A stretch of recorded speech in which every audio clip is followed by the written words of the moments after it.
Just a quick note before we start this episode, just an apology. When recording the episode, unfortunately, the video element of it, there was a network or a Wi-Fi issue somewhere. So it was lagging and freezing and buffering a lot. So obviously that wasn't usable. So apologies for that. This is going to be more of an audio episode. I've just stuck some graphics in there in place of the video. It was a great episode. Steph had some great insights. As I said, the audio is absolutely fine. So it's still a usable episode. If somebody wants to buy us a podcast studio, so we can do it in person and not have these issues, please do get in touch. But until then, unfortunately, that is something that can happen sometimes when you're doing podcasts remotely. As I said, we're always trying to improve the show. So we'll be looking at more ways to improve the show later down the line, but it is obviously a financial issue as well. And just a quick apology from last week, no show last week. I know I haven't really explained that, just due to scheduling conflicts, last minute illnesses, and people being delayed at work.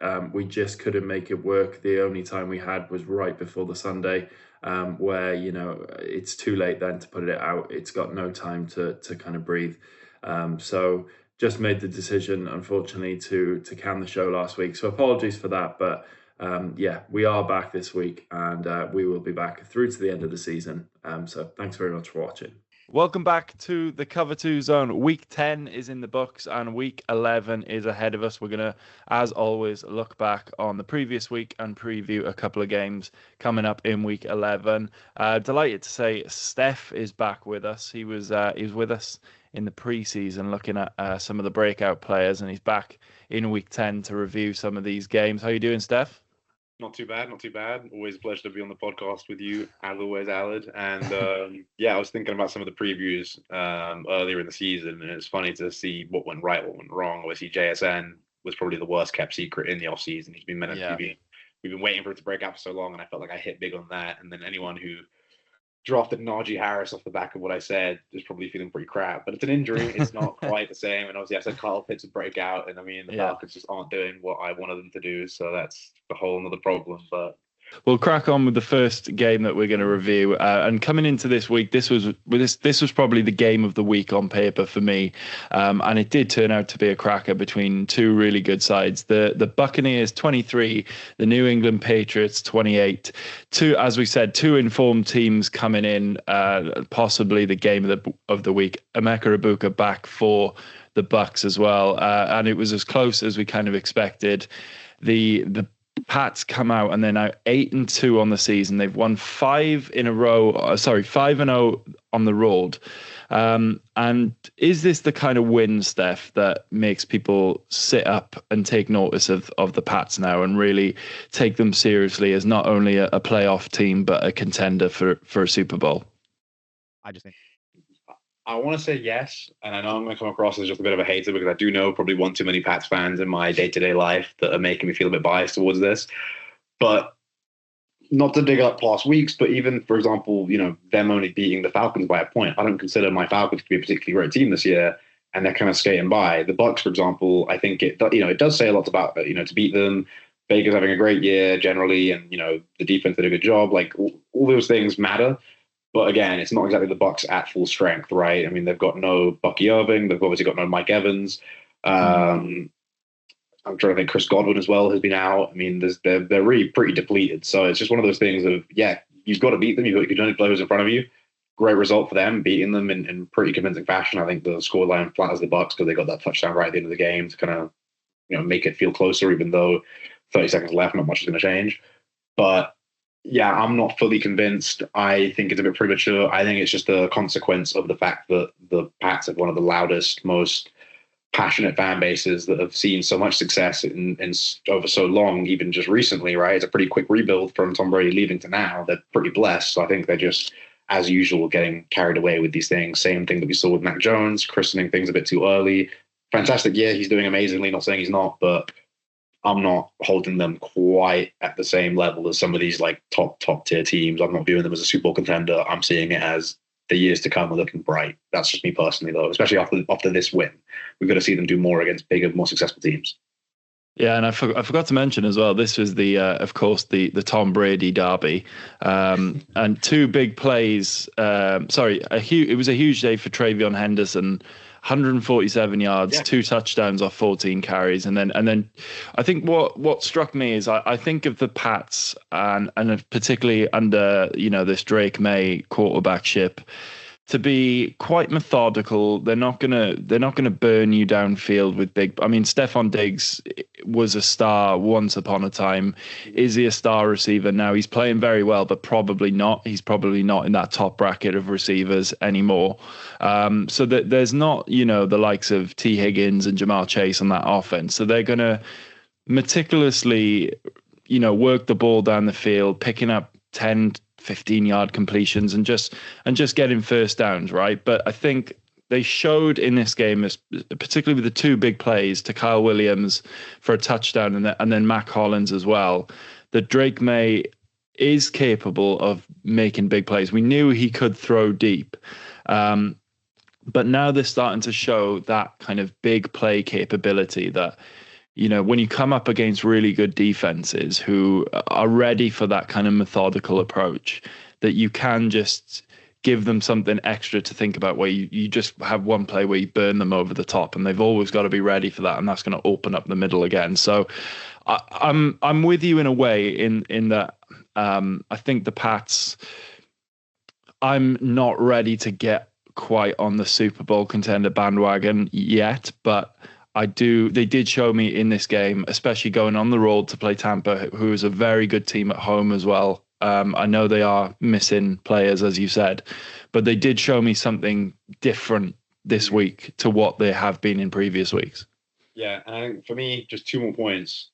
One of which is, I know the argument tends to be that look at what Drake May is doing and the Patriots are doing without that many big stars, and I get that argument, but I think, I know Ramondre Stevens out, I know Bootie's out, but for the most part, over the course of this year, they've done a good job at keeping their core together. And that includes some of these tight ends. Austin Hooper, former Falcon, solid pair of hands and run blocker. Hunter Henry as well. I mean, these guys go a bit unnoticed, but it's one, when the guys that are your whole game plan at the start of the season are no longer there, then things kind of go out the window, right? That's what's happening with the Bucs. Baker now has to play in a completely new offense where Tez Johnson's one of his main receivers, right? He no longer has those two big vertical receivers in Chris Godwin and Mike Evans. Now it's a completely different offense. He doesn't have that young explosive running back in Bucky Irving. He's dealing with Rashad White and Sean Tucker, right? Whereas, yeah, he lost Ramondre Stevenson, but Travion Henderson has now had his kind of welcome to the league week. Here you go, have a day. So I just think there's something to be said about keeping the core, the foundation of that offense together. And the other thing on the flip side as well is it's not to take anything away from Drake May, but Baker Mayfield, 3 touchdowns, 0 ins, 273 yards. I know that one of those came in garbage time at the end of the game when it was pretty much lost. But for comparison, Drake May, 270 yards, 2 touchdowns, 1 in, and about 50% completion percentage to nearly Baker's 75. I think that the real telling thing was the way that the Patriots dominated on the ground against that Buccaneers run defense, which hasn't taken a lot of hits. And I think I saw them line up in I formation one time, which was in the NFL nowadays is a bit of like a myth, right? It doesn't happen anymore. Yeah.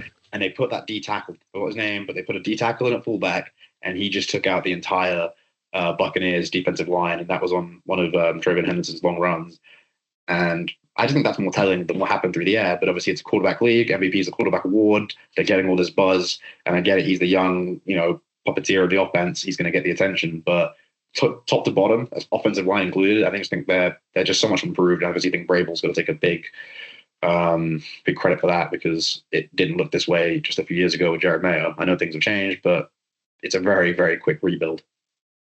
Yeah, and despite just moving on to the Bucs, then despite that the loss, as you mentioned there, some of the stats, it was a great day for Baker. He arguably outperformed Drake May in this game, and he continues to impress, doesn't he? I mean, at the Buccaneers has revived his career. Sorry. And he's the one that's fallen out of MVP talks, because of the fact that he's lost his weapons and he's started to struggle now. But I mean, he's still been very consistent. And you hit the nail on the head before, by the way, I forgot to say, when you said the thing that the Patriots are doing are somehow completing passes very efficiently and the deep ball, which those two things don't tend to go hand in hand. But I can't remember what the stat is. He has the highest completion percentage in the league, Drake May, while still connecting on, one of the highest percentages of deep balls as well. So yeah, very impressive stuff. Let's move on to the second game then. The Texans 36, the Jacksonville Jaguars 29. The Davis Mills-led Houston Texans come back from seemingly nowhere, but it was a choke, wasn't it, from the Jags? And the Jags started hot. The Texans started very, very slowly. Mills picked off by Jarian Jones, a really super athletic interception on that play. And I'm just going to go methodically a little bit more through this game than we do on the other games, just because it was so action-packed. Texans then fumble on a kickoff, which leads to a really nice throw and catch to Parker Washington. Parker Washington then takes a punt to the house, and put the Jags up by 17. Houston brings it back to 17-10, and Derek Stingley makes one of the best interceptions you'll ever see. That you must have loved that as a cornerback. Yeah, I mean, he's just been incredible for the last few years generally, but with everything you said, for what I say about this game, it's going to start very positive about the Jaguars because they had a good first half, and then it's going to start getting quite miserable. So apologies in advance if Eden, obviously your longtime co-host here, is listening because he's such a big Jags fan. He was actually here watching it with us, and I have to concede, I watched 3/4 of the game, and it was red zone, and I started getting a bit tired, and I remember I was having a little bit of not a power nap, but I lied down on the couch to kind of relax a little bit before the late window fully kicked off, or the late game itself.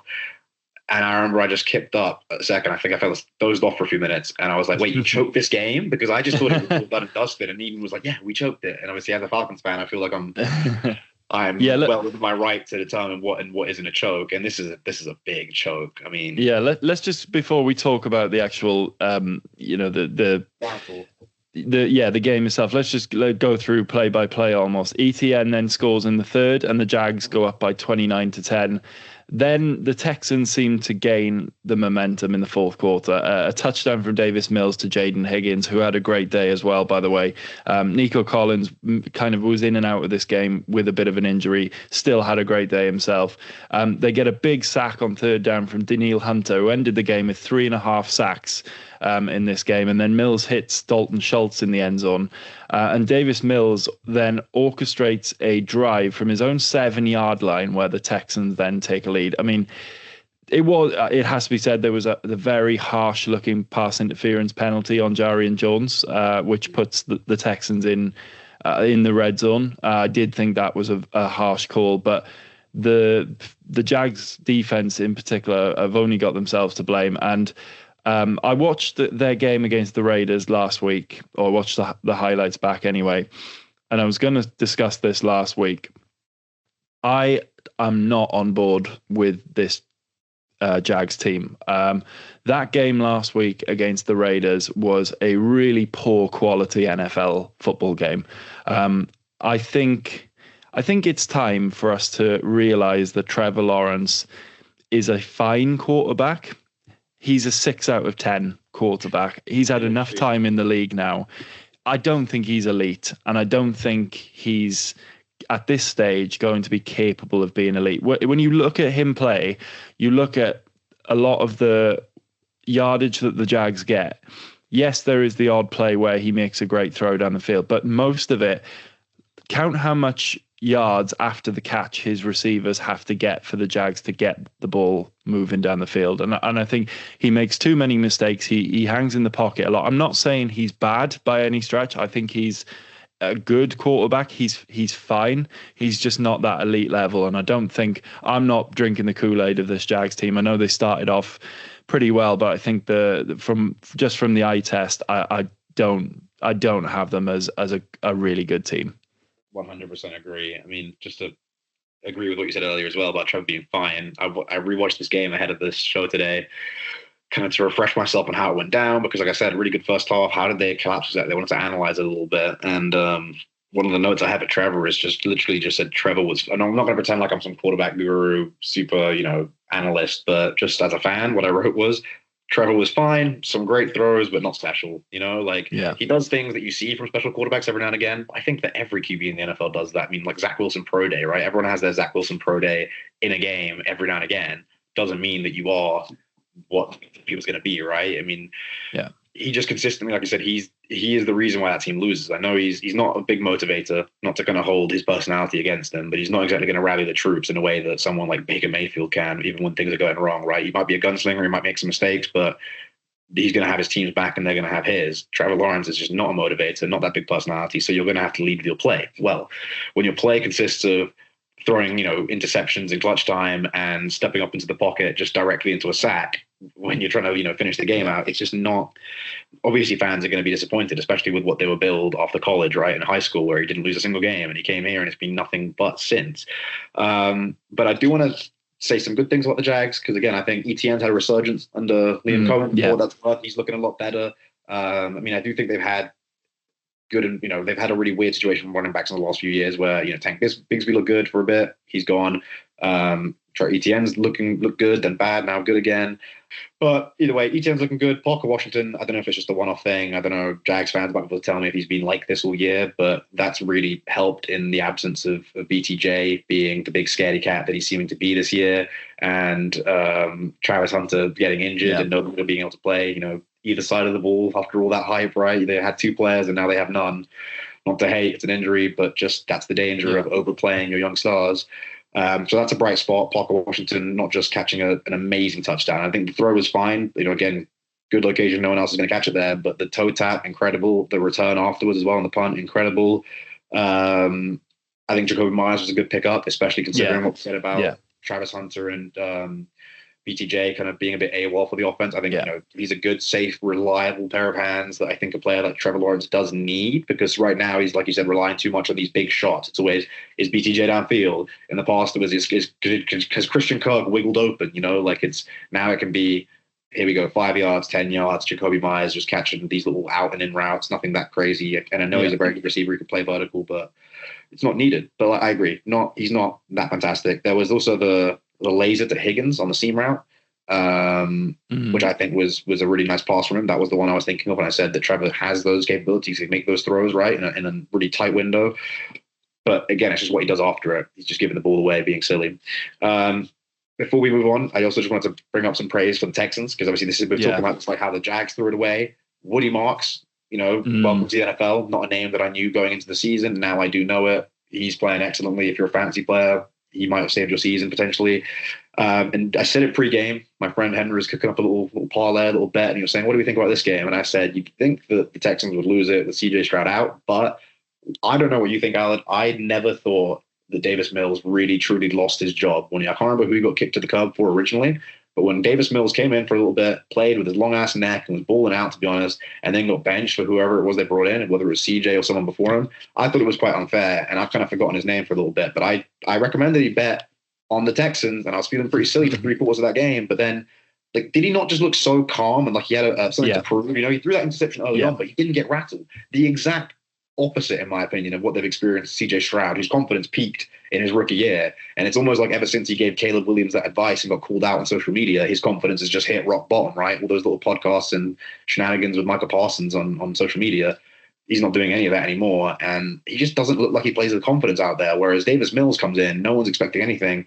Backup quarterback, it's exactly what you're expecting, right? He's going to come in, play like he's got a chip on his shoulder and something to prove, and he just dished the ball out to absolutely everyone on that offense in a way that I've not seen CJ Stroud do. CJ Stroud always looks like he's, lamenting the fact that Tank Dell's still gone and he's missing Stefan Diggs and just trying to force it to Nico Collins and hope that the run game pays off. Whereas Davis Mills is just running an offense. He's just passing to the open man and it's working. And I just feel like I had to give him some flowers there because he really did use all his targets. Yeah, he had I totally agree. He looked really calm, really poised, and as you said, just took what the defense gave him and hit his target. Something that Trevor Lawrence didn't really do, And some of the other big performances for the Texans, I had Woody Marks written down. Nico Collins had a big day. Jaden Higgins, as I've already mentioned, again, welcome to the NFL. So many people had a good day because Derek Stingley. He's playing unbiased football. It's not. Some people play like it's Madden almost, and they just get to, this is my best player, this is my number one read, this is my stud that I can just sling the pill to. No, he's just treating everyone like equals, throwing it to whoever's open, and I really appreciate that. It's a very traditional way of playing football. Yeah, I had this game on the radio on the drive back from London, and it was through TalkSport 2, but they were getting the feed from the Jags radio station, so it was obviously the Jags commentators, and I just listened to those guys just lose it as this team just imploded. It was quite funny to watch, really. One of them really nearly swore as well when the pass interference call came in, but yeah, it was quite funny. That was a weak call for what it's worth. I do think that you don't win an NFL game like that without a bit of luck, but yeah. Davis Mills, that rushing touchdown to ice the game there to win it for them. I think that was, just. Yeah, a big win for the Texans there. Moving on to, speaking of another big win, the Miami Dolphins 30, the Buffalo Bills 13. I'm just going to start this section by saying the Bills are in the mud, Bills are in the mud. The Dolphins snap a 7-game losing streak to the Bills. First win against them since 2022. A great performance at Hard Rock Stadium. Despite an early interception from Tua Tagovailoa, he put together a very strong performance.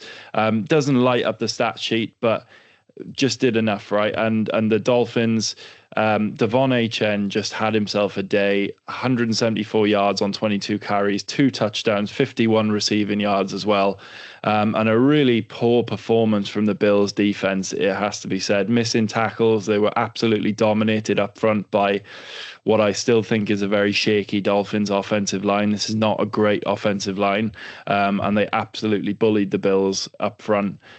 Bills hadn't scored until the fourth quarter in this game. The Dolphins defense, which has been horrendous through the first couple of weeks of the season, is really starting to show signs of improvement now, slowly. It was obviously a loss last week to the Ravens, but a big performance the week before that against your Falcons, in which the defense really improved, and they were excellent in this game. What did you make of this game, and how big a blow is this for the Bills?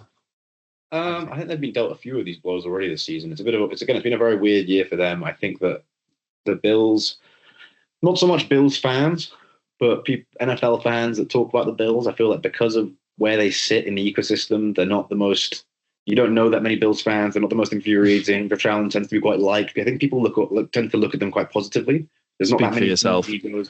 Or, divisional rivals in your case. But for the most part, I feel like people are like, oh, yeah, no, the Bills are looking really good this year. And Josh Allen, for example, keeps on getting thrown in. He was until last week. I kept on hearing him in MVP talks. And I'm like, really? It's just chaos. I don't know if they're just saving their energy too much. They're focusing their energy too much on what they consider their higher stakes matchups. And they're just underestimating other people. From what I saw, I think the thing that was really working for them earlier in the year was establishing the run game. 13 carries for James Cook for 53 yards and no touchdowns. I don't know if that's going to help Josh Allen. I know that he's an MVP caliber player. They love him. They want him to sling that pill and run the ball as well. But you need to make his life easier. You need to establish a run game. You need to keep defenses guessing. They fumbled it. Well, they didn't fumble the whole game. I think it was pretty much lost. But Josh Allen's long run where he was trying to fight for extra yards and ended up fumbling the ball. I mean, it was pretty. What's the word? Emblematic of the way things are going for them, right? I mean, he's just trying to do too much, put the team on his back, and I don't think it's necessary. I know they don't have the best weapons on offense as far as receivers go. They don't have the biggest name tight ends or anything like that.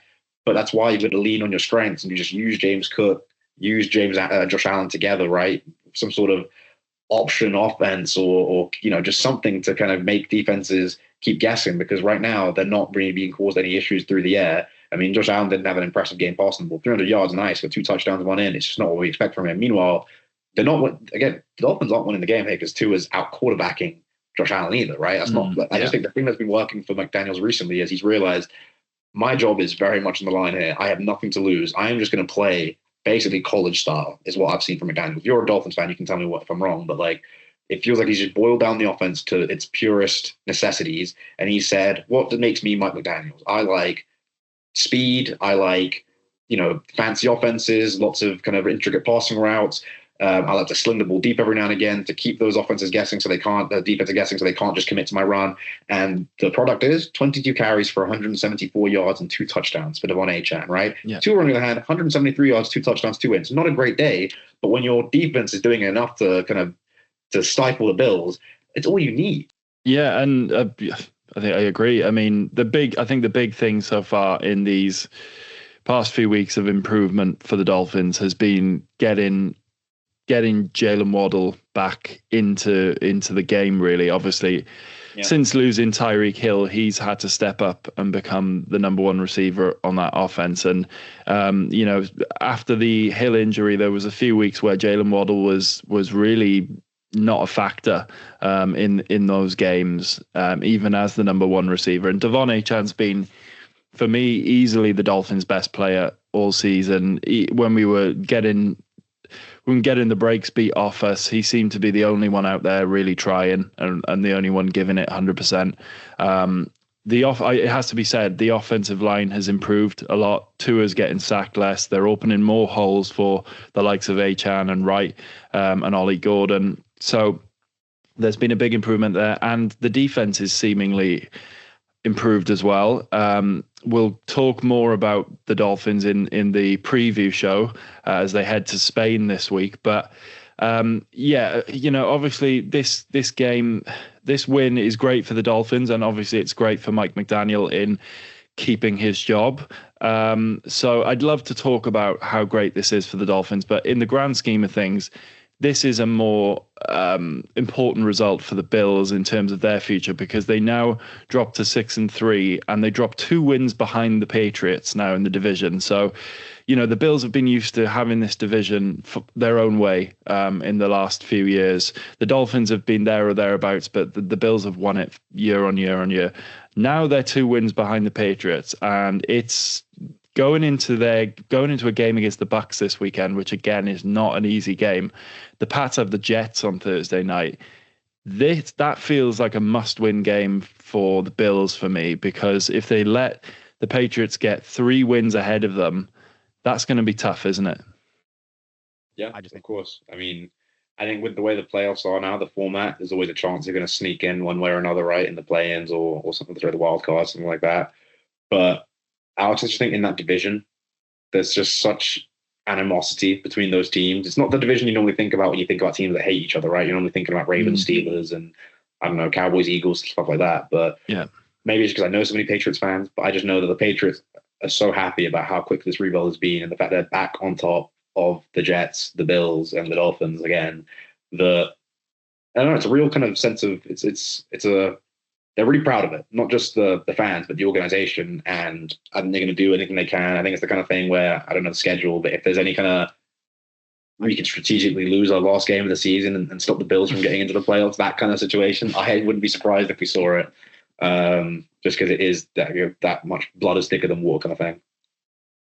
Yeah, absolutely. It's going to be a fascinating one for for Bills fans to keep an eye on, and all of us, of course. Moving on to the 4th game, the Carolina Panthers 7, the New Orleans Saints 17. Absolute disaster game this for the Panthers after such an impressive win last week against the Packers.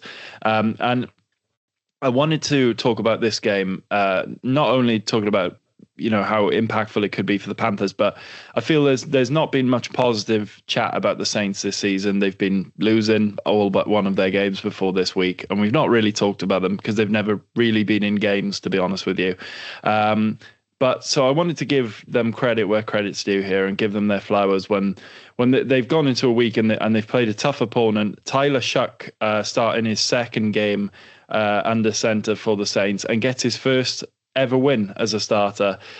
Finishes 19 of 27, 282 yards and 2 touchdowns. So a really solid performance from Tyler Shuck.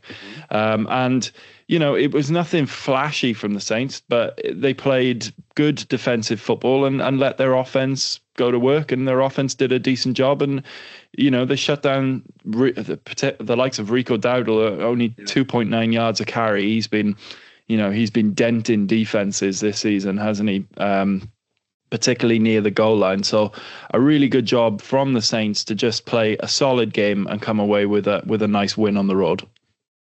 Yeah, 100%. Obviously for me, they're not the two most attractive teams to watch as far as like the NFL season this year goes. No disrespect, just no one's saying, "Oh, let's watch the Panthers Saints game this last week." Right? That wasn't the big headline game. No. But as a Falcons fan, I'm always watching the NFC South, trying to figure out if things might fall in such a way that we can maybe still make the playoffs. It's not looking likely, but Yeah, Panthers have been hot and cold all year, right? It's surprising the teams they beat and then the teams they lose to, and the development of Bryce Young. I mean, every now and again he looks pretty decent, and it's like, oh, he's coming along, and then the next week he just looks like he's just not made to play at this level. And by that, I don't mean it's embarrassingly bad. It's not. He's not being comical. It's not Will Levis throwing the interception and holding his head up in his hand. You know what I mean? It's just it feels out of his depth, right? I hate to say it as someone who's always trying to back some of the more undersized players and things like that. And, again, I think it can be done. Guys like Drew Brees, for example, undersized player, made it work. But it just looks like he literally cannot see over his offensive line. And the long term, it's almost like it's flipping a coin with him. Like, will he play well enough to maybe win you the game? Or is he just going to have an absolute disaster because he's getting pressured too much? He's being treated like a high schooler, not even a college player. Man, it just feels like sometimes he's getting ragdolled around. And yeah, 124 yards, 0 touchdowns, 1 in, 17 for 25, efficient, but it just looked uninspired. And when you're playing a team like the Saints that are 2-8, you're really hoping for more. So disappointing all around from the Panthers. Rico Dowdle, like you said, been a bright spot. Maybe didn't get as many yards as he'd liked, but had a strong showing. He's been pretty good recently. It's interesting to see Chuba being kind of eased back in and not really able to reclaim his starting spot, because again, he looked excellent not long ago. So it's interesting to see that they've not really gone with that two-headed backfield as opposed to like kind of two-headed monster in the backfield, and they've just given the ball to Rico and just say, hey, do your thing. Don't really have much else to say about the Panthers, but with the with New Orleans, I agree with what you said. I think Tyler, is it Shuck?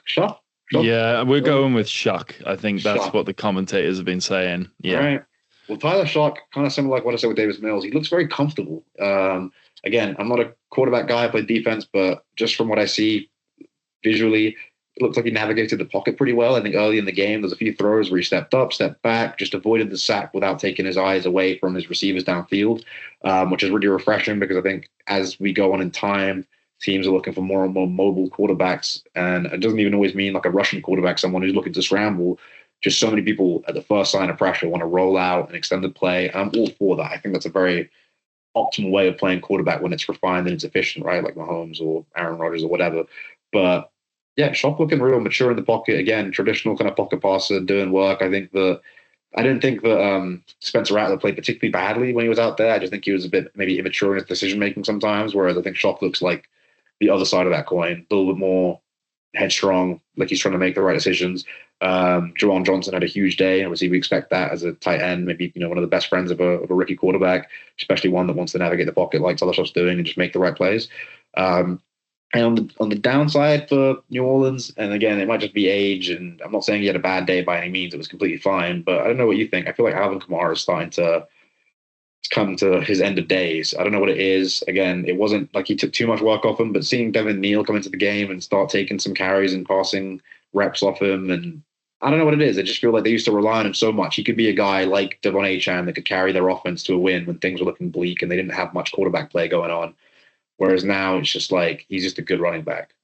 I thought he had a really good day. It's obviously it's a rebuild, isn't it? The Kellen Moore is the head coach, their first year head coach, and you put Alvin Kamara, who is obviously got a lot of pedigree in the league, on a really bad team, and he's not going to have the same impact as he did when they were a good team, right? And I'm going to ask you this question. I've watched the Saints, there or thereabout, because I like the Saints. I like their colors. So I kind of keep an eye on them a bit. I don't think they've looked as bad as their record suggests. I don't think they've played as bad as their record suggests. And I do think that Kellen Moore is a really good coach, and he's going to build something there that is, it might take a few years to do. But I do think if they stick with him, I do think there is a plan in place, and I do think that they do look good, much better than 2-8 anyway. For sure. No, I completely agree. Like I said, weird season so far this year. Bad teams with decent records, good teams with bad records. Just it's hard to decipher who is good and who is bad.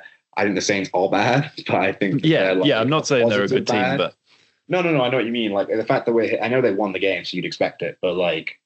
I prefaced it at the start of this particular discussion. They're not a team. No one's looking to discuss the Panthers and the Saints. They're not leaping out your seat to cover them, right? And not out of disrespect, but just they're not one of the most attractive teams. But here we are, end of the game. We have more to talk about the bad, 2-8 Saints team than we do about the 5-5 Panthers. And the Jags also lost before. We had a lot to say about them, whether it was positive or negative or whatever, right? So it lets you know when you spend more time talking about them, the bad team, and it's not even that negative, that they must be doing something right. And to be honest, I've got to give some respect to the Panthers too. Dave Canales, I don't know how I felt about him. Don't know if he's the best coach, but he's doing a great job. He's got them marching to his beat one way or another, and it might not be to the beat of 17-0, but it's a lot better than it was looking not that long ago. And he's not had to do too much, too many extreme measures. Not been a big trade. There's not been a quarterback change. Just getting more out of what he had already. They're a young team, right? Who are still in rebuild mode, and they've probably played above themselves so far this season. And I think these kind of games it's a consistency issue from a young team that you're going to expect. So yeah, interesting. I don't think, obviously it's as a Panthers fan, as a Panthers player or coach or whatever, you're going to be incredibly frustrated at this game because it's a home game against the worst team in the NFL, a game that you definitely look to be winning, and you've lost it. But I think when they look back on this season, wherever they finish, they won't be too disappointed with how things are going at this point, because they're probably going better than expected. But let's move on to our last game that we're going to review in Week 10. The Seahawks 44, the Cardinals 22. A scoring fest in Seattle, and the Seahawks came out scorching hot in this game. They went up 21-0 in the first quarter. JSN with a touchdown, a fumble recovery from DeMarcus Lawrence, and George Holani scoring his first touchdown of the season as well, putting the Hawks up. DeMarcus Lawrence then gets his second fumble recovery touchdown, and the Hawks defense was humming, as hot as the offense. It was just about as well as any team could play during that period, and the Hawks went into halftime 38-7 up. It was just on the first half, because it was kind of a game of two halves. This was just one of the best halves of football we've seen from any team this season, wasn't it? Yeah, and I can say that I'm certainly very happy as a Seattle Seahawks defense fantasy owner, because they've just, like you said, they've just been going red hot all year. I was reading the play-by-play of the game to refresh myself on what happened, and it literally looks nearly exactly the same. Those two, the fumbles for touchdowns on Jacoby Brissett, like I said, I think DeMarcus Lawrence taking them to the house. Excellent. I think my favorite player from that defense, and some fans watching may have noticed, I think he came out injured. I don't know what his status is right now. I don't know if I can't remember if he went back in. But from South Carolina, Nick Emmanwori, the big strong safety, shades of Cam Chancellor.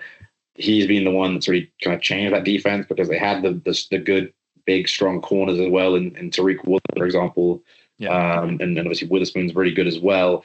But you add Nick Emmanwori to it, who's basically Cam Chancellor, with other players in that defense that are stars in their own right, and it's a perfect complement. He's flying downhill, filling gaps, meaning they can play in nickel or dime without really having to worry about, we're losing a linebacker, because he's 6'3", 230, whatever it is. Hits hard, runs fast. I really, really like him. I don't think the scoreline's interesting, because it doesn't do the Seahawks justice. I think they took the foot off the pedal a little bit, and they almost didn't mind giving up those scores. I'm not saying that they gave them up, on purpose or lightly, but when it's 40, when you put up 44 points on anyone, if they're not within 2-3 scores of you know what I mean? You start to get a bit complacent. Here's what I'll say. Here's what I'll say about that. Obviously, it was a nightmare first half for the Cardinals, but over the last few years, particularly since Jonathan Gannon has been there, when I've been watching the Cardinals, obviously they haven't been a premier team for a few years now. They're kind of like the Panthers, but they're kind of in this rebuild mode still. They play to the whistle every single game. They have so many guys on that team who have got tremendous heart. They never give up. They keep playing. Even when they're 38-7 down at halftime, these guys, okay, Seattle may have put backups in and stuff in the second half, whatever, but these guys keep playing until the whistle. It's not just this game. They do it every single game, no matter what the score is, no matter what's happened in the first half. There's so many guys on this team with so much heart. Trey McBride is absolutely one of those guys. He is continuing to establish himself as one of the best tight ends in the league. And I've got to say, I think Jacoby Brissett is as well. I mean, he's come in since Kyler Murray's been injured. I mean, this guy has bounced around teams for years, right? As a backup quarterback, and he's still there. He's still making himself relevant. He's still out there doing his best. I've got a newfound respect for Jacoby Brissett, especially since he's been to the Cardinals. And this Cardinals team, I really think even when they lose and they make mistakes and they're not the most talented, they've got the heart there that if they can put together the pieces of the next few years, the culture in that building is ready for them to be a really good team. 100% agree. And I didn't quite finish my thought, but when I was saying the scoreline didn't do the Seahawks justice because of how great that defense was and how satisfactory the offense was, right? It wasn't a typical Seahawks offense day because the offense has also been clicking. Like Kubiak's got that offense firing. He's always connected with JSN. He's got Sam Darnold and JSN on the same page. They've added Rashid Shaheed, who we haven't seen his capabilities yet, taking the top of the defenses. Cooper Kupp's there now, getting to be a third or fourth string receiver, basically acting as a player coach on the sidelines when he was injured the other week, just getting in the guys' heads, getting them like that kind of the mental reps and all that great veteran advice. So they're in a really, really good place. It has to be a pretty good offense, right? They're really clicking. The offensive line so much improved from a few years ago where it felt like I couldn't watch a Seattle Seahawks game without seeing a fumbled snap 20 yards behind Geno Smith's head, or someone stamping on Russell Wilson or even Geno Smith or anyone else's foot for a sack, self-sack. So much improved. But what I haven't said yet, and I've been trying to get to, is the Cardinals did themselves a lot of justice too, because again, even though it may have not been against the starters, those 22 points are not easy to put up against any version of this current Seahawks defense. And I agree entirely with what you said. If you actually look at the stats, I mean, Jacoby Brissett had a really good day. Again, I'm not trying to be a stat merchant here, but when you compare it to Sam Darnold, who we know is excellent, 10 for 12, 178 yards, 1 touchdown, 1 in. Fantastic. Cool. Whatever. Jacoby Brissett, 22 for 44, trying to will his team back into the game, 258 yards, 2 touchdowns, 0 ins against a much better defense. And yeah, I just think that he's been doing this for a few years. He gets a bit disrespected. He's going to be a great Band-Aid for a couple of weeks if you need it. But if you're going to have to play him long term, it's probably going to, the wheels are going to come off eventually. And that's okay. That's just what he is. But what I did pick up on is it feels like the Cardinals players maybe play harder for him than for Kyler. Mm-hmm. Don't know if that's just reading too much into it, but I feel like everyone in Arizona just a bit fed up with the Kyler Murray situation experiment. Yeah. But I'm a big fan of what the Cardinals are cooking up. We'll just see what it looks like down the line, because this year I think is a bit of a wash at this point. Yeah, and we'll talk more about the Seahawks and their kind of trajectory in this season later on in the preview. So let's just run you through some of the other results from Week 10 quickly. The Broncos beat the Raiders 10-7 on the Thursday night game. Really close one there. The Colts beating the Falcons 31-25 in Berlin. A huge day from Jonathan Taylor. The Vikings lose 19-27 to the Ravens. A big win for the Ravens. Can they bounce back and achieve their playoff dreams, so to speak, after a really poor start of the season? The Bears beat the Giants 24-20. They come back in that one. The Commanders 22, the Lions 44. The 49ers 26, the Rams 42. Huge revenge mission for the Rams there after losing the first one in LA. The Chargers beat the Steelers 25-10, and the Eagles beat the Packers 10-7. So another low scoring one there. So let's move on to Week 11 then, Steph. First game that we're going to look at is the first ever game in Madrid in Spain. Last international game of the season, the Dolphins against the Washington Commanders. Obviously, both teams have had rocky seasons so far. The Dolphins come in off that win. They're both 3-7. The Commanders have lost 5 straight. 44-22 loss to the Lions, as we've just said. Jaden Daniels still out for the Commanders, so Marcus Mariota will continue under center. And I think this is probably one of the only games this season that the Dolphins come in as favourites, potentially. Yeah, I think this game would have been much more attractive in the preseason, if we're being honest, right? With everyone thinking the most of all the teams, thinking, wow, I can't wait to see Tyreek Hill and Jalen Waddle and see if Mike McDaniels and his speedy offense, Devon Achane, have figured it out, right? And then they're going to go play in Spain as one of the kind of Spanish representative teams against Washington with Dan Quinn's new, commanders with Jaden Daniels and all these kind of like sexy new players, Deebo Samuels. And it's kind of ended up being bit of a garbage bowl, to be honest with you, as far as no offense. Now you're yeah. No, I totally agree. Hard game to read. I don't know. It's battle of a quarterback that might end up becoming a career quarterback backup for a little bit in Tua, or who knows how his career is going to.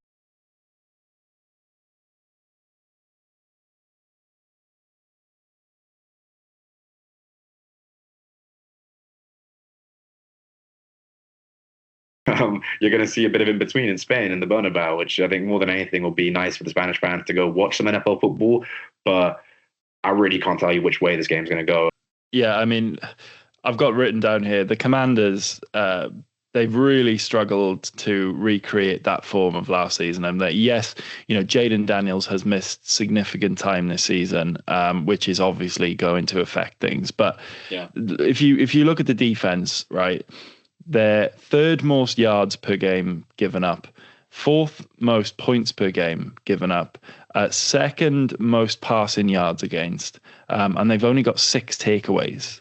So the defense is really, really struggling. And, you mentioned the offense there for the Dolphins.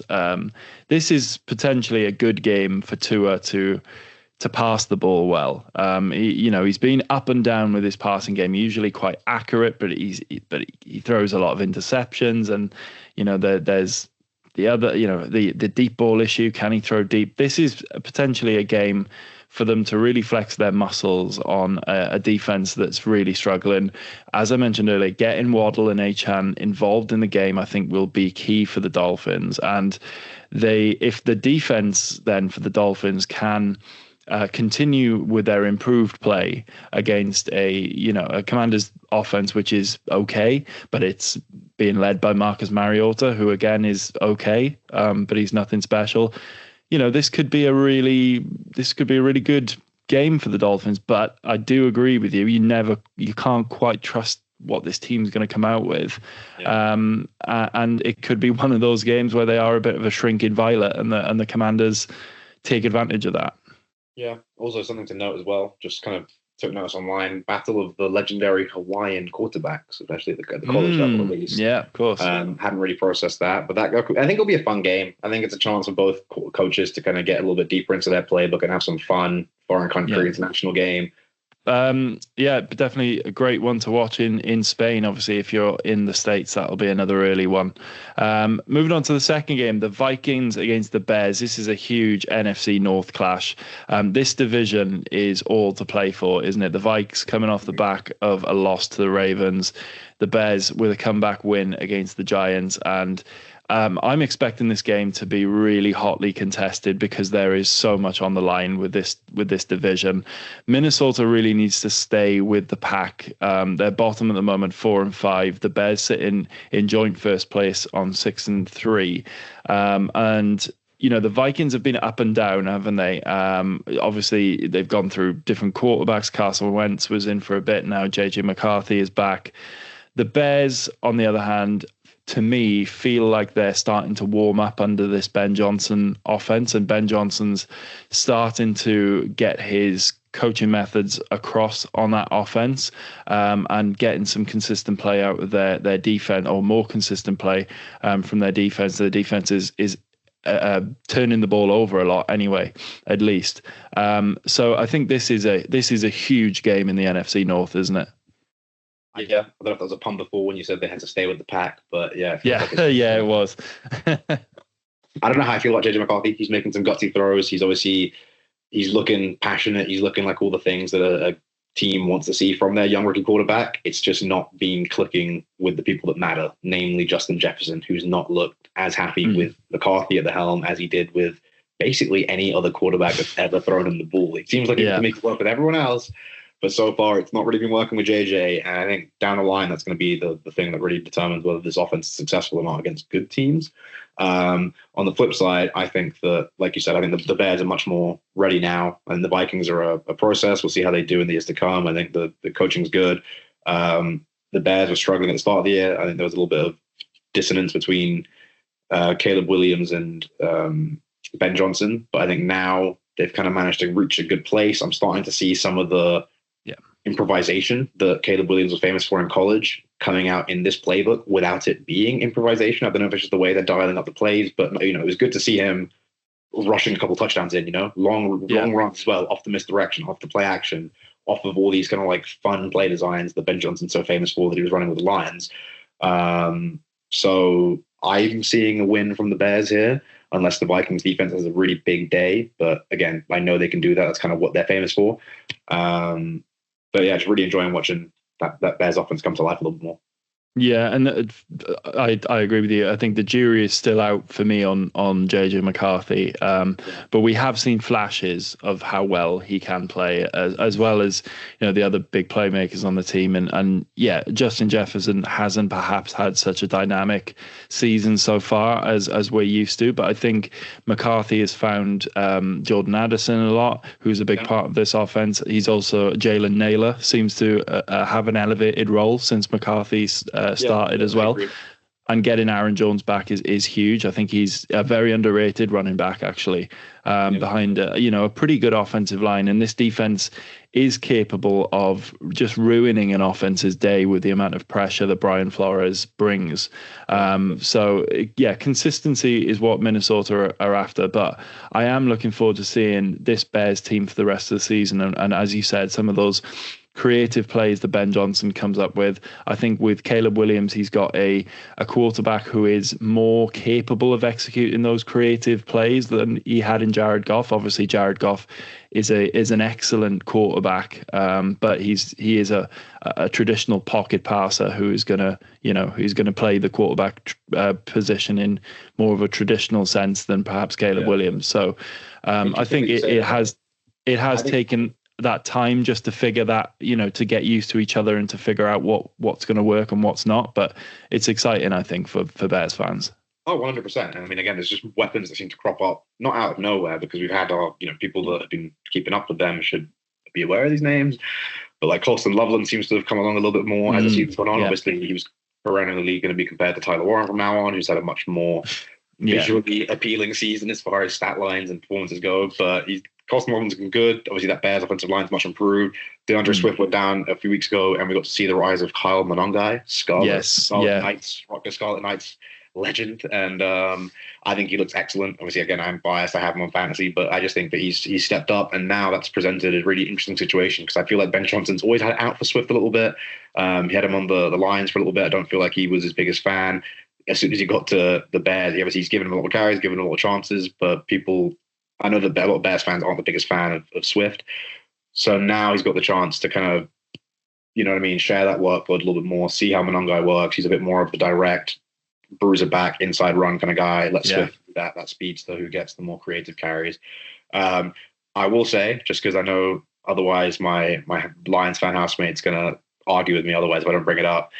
You mentioned that you think Caleb Williams better suited to execute this Ben Johnson's offense. I know we could do an entire episode of just this, but I disagree. I think the thing that he's married really nicely right now is Caleb Williams' kind of zest for flair. You know what I mean? He wants to be. The whole time at USC, he was praised for improvising, for being able to kind of make something out of nothing. Whereas I think what Ben Johnson actually wants is to have a puppeteer, the guy playing the marionette. He wants someone just in control, like the conductor of the orchestra. And I think that's what Jared Goff was really well for him. He was just that classic pocket passing quarterback that will just do the play as you've asked him to do it. He'll go through those reads, any little nuances that you tell him to add in, he'll do it. He's not going to go there and say, okay, well, you've told me to look at the slant and then the fade on the outside and then check down to the running back. I know you've said that, but I'm going to roll out and try and unload a cannon here to the clear out route on the other side. You know what I mean? Like that's what he's always done. And I think I know what you're saying. Once they can kind of make it click and they can calm down Caleb a little bit and turn him into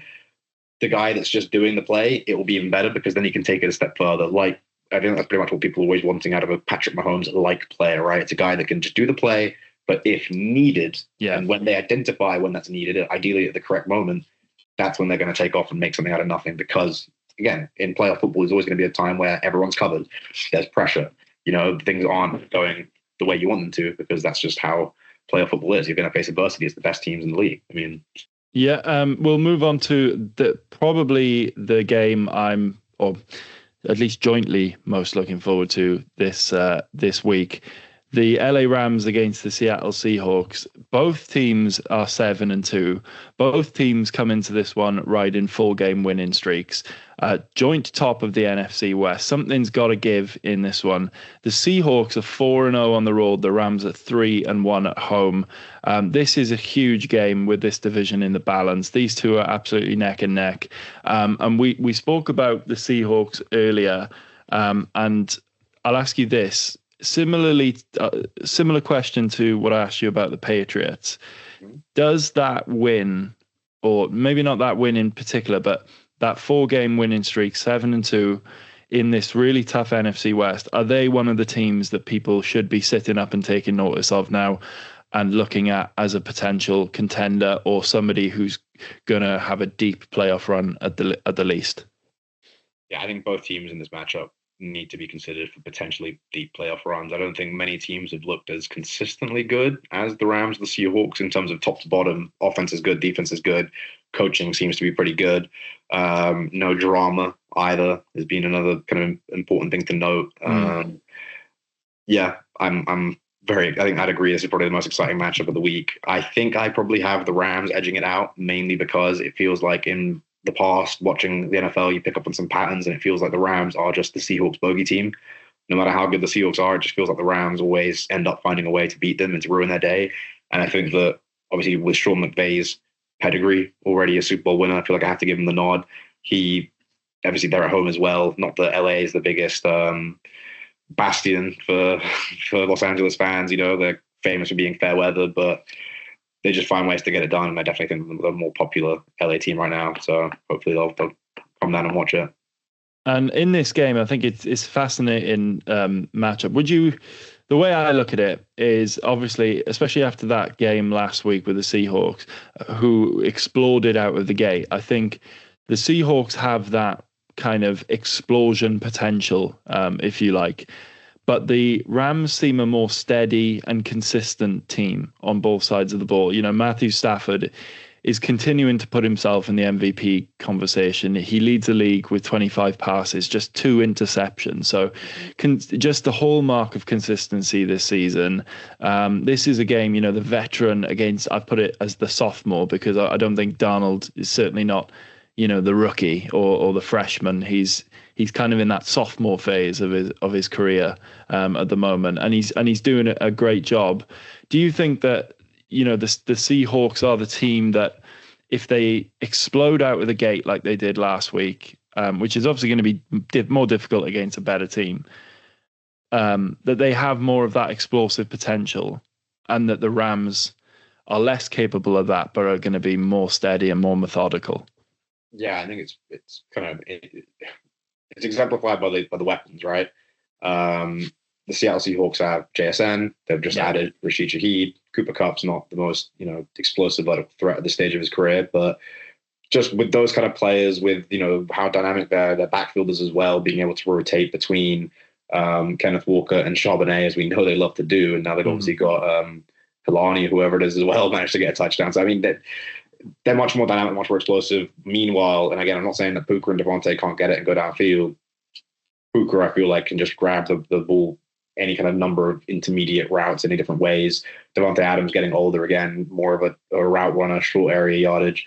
And whilst I'm not saying Stafford has a hell of an arm, he can sling it deep. Like you said, he's just been very methodical about the way he's been playing. Very few turnovers, or little to no turnovers, basically two interceptions, you said.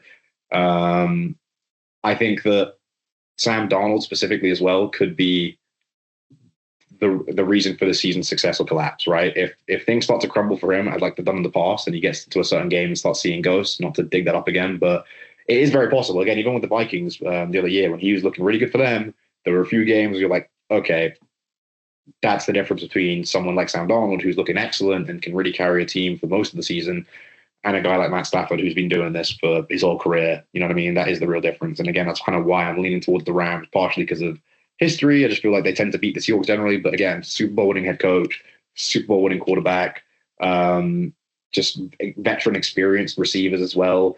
The one thing I think is that the Seahawks defense is much more star-studded. And you know what I mean? I look at them and I almost feel like I should say that they're better. But again, the Rams defense has been really underrated and has looked excellent. And it's a lot of guys who are just quietly getting the job done without drawing too much attention to themselves. And I wonder as well, just to pose you a question, might be a bit silly. Who knows? It probably won't happen. But we also saw Brandon Graham come out of retirement and join the Philadelphia Eagles defense for another kind of last run. Do you think I feel like I've heard rumors. You don't think that Aaron Donald might, if he sees the way things are going? No chance. No, I don't think I don't think they really need him to be honest with you. Like they've got. Need him, but I don't think he'd ever harm. Let's look at the defensive line whilst you bring that up. Seattle's defensive line has the edge, or at least the box players as well. You have to include the linebackers. 32 sacks so far, third in the league. The Rams 9th with 27, which I'm kind of surprised a little bit about that coming into the season. Obviously with Jared Verse having the season that he had last year, and then you got the likes of like Kobe Turner on that defense as well. The other name escapes me, but there's talent all over that Rams defensive line, and it's been the Seahawks who have been more impressive in that sense in terms of sacks and turnovers, but. Yeah, I think there's. Oh, that was it. Sorry. I was trying to remind myself on the people. I'm assuming if you're looking at defensive lineman, you're thinking of Braden Fisk, because I know that him and Kobe Turner together have been excellent. Kobe Turner, but for me, it's been the Falcons let Nate Lamb go, and I'm pretty sure he leads the league in forced fumbles or something. But every week, I feel like I'm seeing him create a big key turnover for the Rams, and I just left thinking what could have been if we'd kept him. I just I think. The Rams defensive line particularly are building something with this young core that they've got, and I think it would be more important for them to develop the likes of Kobe Turner than to replace him with Aaron Donald, who might come out of retirement and give you another year. I think it's more important for them to develop the younger players now, and he was obviously outstanding for that team. But at some stage, you have to have a changing of the guard. And if they were, if they were trailing the league in sacks, if they were bottom of the league in sacks or whatever, and really struggling to get after the quarterback, maybe fine. But they're 9th. They're doing a good enough job, and I think you need to, let the boys play as it is. And it would be great for us as fans to see him, but I think from the Rams' point of view, they'll want to develop this young core that they've got. No, for sure. And again, I don't think it would be a long-term thing. It would pretty much be hey, are you healthy to come help us out in the playoffs and just take some reps? Yeah. Because I was very surprised to see Brandon Graham do it, to be honest. I mean, not many people take that call during the season and just suit up for the end of the year in playoffs, but it's not a bad gig if you can get it. Yeah, absolutely. Let's move on to the next game we're going to preview. Again, this is the other joint potential best game of the week. The Broncos against the Chiefs. The Broncos 8-2, the Chiefs 5-4. Who would have thought coming into week 11 that the Broncos would lead this division? 3 more wins than the Chiefs, and off the back of 7 straight wins as well. For me, Steph, this is a big test of Denver's legitimacy this season. Around this time is when we start to see the Chiefs really get going, and they can usually get on a run and really finish the season strong.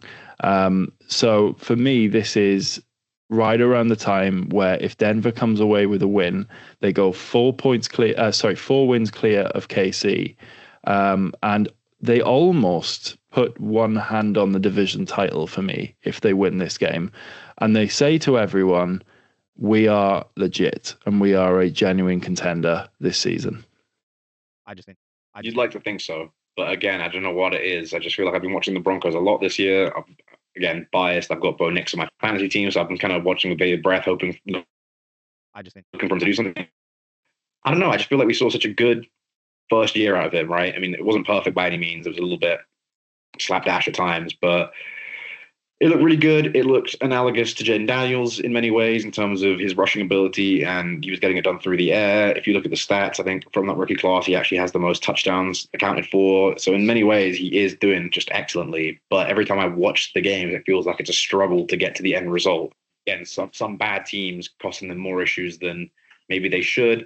I don't think that this Chiefs team is particularly strong this year generally. I think the defense is one of the best parts of it. What Spaniolo's doing on the defense, I love.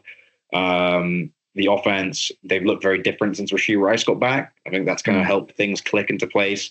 Having Rashee Rice back, Kelsey healthy, Worley doing, not having to be one of the top 2 or 3 receiving targets, is a great luxury player to have, which is I think what he was always intended to be. He did help them get by in those few weeks without Rashee Rice, but yeah, I mean, now this is the real Chiefs team, and we can see what they do heading towards the end of the season. But they've already been faltering, which isn't like them. So I'm not. Again, you always have to be worried about them in the playoffs, but I don't have them earmarked as a team to watch and be worried about. Compared to years past, just by their own standards. But I think that's probably just diminishing it a little bit for the Broncos. It's like the one year that they finally, can win the division, it almost means less because everyone else is kind of falling apart a little bit. No, I know what you mean. I've been cautious on optimism about the Broncos so far because when I read this stat off, when I looked at the offensive stats earlier, the Broncos offense is only 17th in points per game. It's middle of the pack. It's really steady. And when you watch them, again, it's similar to the Patriots in a way before this week anyway, that where they're not going to really burn you over the top with big plays. They're going to work it down the field. They're going to mix run and pass. We've said it time and time again. They don't really have any star wide receivers. I mean, they've all played brilliantly this season. Cortland Sutton's been great. Troy Franklin's come in and been great. Mims as well, before he got injured, has done well. So, and same with the Colts, right? We've said it about the Colts. So, looking at this team, when I watch them, I don't think that this is a Super Bowl contender. However, they do rely a lot on this defense, and this defense is excellent, right? They've got more sacks, 14 more sacks than the second place Steelers in the sack list. They've got 46 sacks this season, and it's not just up front. They're excellent in the secondary as well. They do rely on their defense. And I feel going into this game, I always want to look at the Chiefs and go, they're not the same. They're not the same. This is the year that they regress. But this is around the time that they start to come to life, and you can never count them out. I think Mahomes performs better against blitz heavy teams as well. When they're going to come after him, he's going to roll out, he's going to hit screens, he's going to hit those little shovel passes, and he's going to burn teams on those little plays, and then that's going to make them back off. And that's where the Chiefs are dangerous. The question in this game, I think, is can that Denver defense contain the Chiefs? And if they can, I can see the Denver offense being good enough to beat the Chiefs defense as well. But Mahomes and the Chiefs, when the pressure is on, they come out to play, right? And yeah, it's a fascinating matchup. No, 100%. And again, I'm not saying that the Chiefs can't win this game. They can win this game. I'm just looking forwards. And I don't think, as far as if you're a Broncos fan, enjoy it. You should be happy about it. But if they win the division title, it just doesn't mean as much as it would have for the last few years. I think the Chargers have been a bit disappointing, especially for a 7-3 team. They've kind of fallen apart a little bit. I don't know what it is. Ever since Justin Herbert started dating Madison Beer, and both their tackles just got decimated. They lost Joel and Rashawn Smith obviously early in the season. I feel like they just not looked the same at all. Najee Harris and Marion Hampton. It's bound to happen, but just they've not looked great. The Chiefs haven't looked great for a lot of the year. It almost felt like you said, like they were starting slow, acknowledging the fact that they were going to be crap until Rashee Rice got back. And it's just like, guys, you still have to play the first half of the season. Yeah. And the Raiders are the Raiders. So I'm not trying to look at it in terms of division. The division is what it is. As far as once they get to the playoffs, I think the Broncos they're the kind of team that will ruin someone's playoffs. They could win in one of the early rounds. I just don't see them being able to string together, 3 wins in a row to win a Super Bowl, if you know what I mean. Whereas the Chiefs, if they get there, definitely can. They're a case of just it's a clean slate. Once they hit the playoffs, they can do whatever. There's not been pressed so far. Yeah. Yeah, absolutely. We will move on to the last game we're going to preview: the Philadelphia Eagles against the Detroit Lions. Eagles 7-2, the Lions 6-3. Another potential playoff preview. This one, Eagles come in off a narrow win against the Packers. Lions in off a comfortable win against the Commanders. The Eagles currently 3-1 against teams currently in the playoff positions, and the Lions are 2-1 against teams currently in the playoff position. So I thought that was an interesting stat looking at the Eagles because, again, similar to the Broncos, take a look at their offensive stats. The Eagles are 23rd in yards per game. And they still managed to average 24 points a game. So again, those stats do not read for a team that is 7-2, but yet they've managed to get there, and they've managed to do it by, with 4 games against teams that are currently in the playoffs, and they've won 3 of them. So they are winning games against good teams as well, it would seem. But to me, do those stats show, is that an indicator that they're perhaps not as good as they seem? I definitely think they're not as good as they were. The Eagles of the last few years, where they managed to kind of have that nice balance between the quality of the defense and the offense. So by all means, definitely not as good as the stats might, not the stats, but the results might suggest, and as far as what we know this team can be. But with that said, I think that they're just winning football. They're winning football games in an old school way. They're doing it with good defensive play and by controlling the clock on offense, and that should tell you everything. Like, they're just smothering teams with a pillow, and it's not fun to watch. It's a bit of a gray area when their offensive line is false starting and the legality of the formation of the tush push, all those things. Like, I understand all that, but at the end of the day, that they're playing like 1950s football where it just feels like it's not fair. They're just churning out 3, 4, 5 yards, getting first downs, killing the clock. They don't need to put up more than 20 points to win a game because their defense is so good. Their defensive line is so excellent and large and capable of dealing with all the new things that I feel like are becoming really popular in football nowadays, like QB sneaks, like all these kind of the option plays, pitch plays, things like that, where they can read it so well because they've got safeties and DBs that can fly downhill, like Cooper DeJean, like Quinion Mitchell. Like they're not scared. They're happy to get in the mix as well and tackle someone. And they're also some of the most elite coverage guys in the league. I mean, Blankenship, Quinion Mitchell, and Cooper DeJean. Jalen Phillips has obviously just gone there as well from Miami. Made the call. Great addition immediately. Jahad Campbell, the linebacker that they drafted as well, is almost like the perfect draft pick to complement Zach Bourne as well. He wants to sit in the box there, and he's very good in coverage as well. But Jahad taking those pull routes out of the game, he's kind of playing that deep lying linebacker in those like Tampa 2 type zones.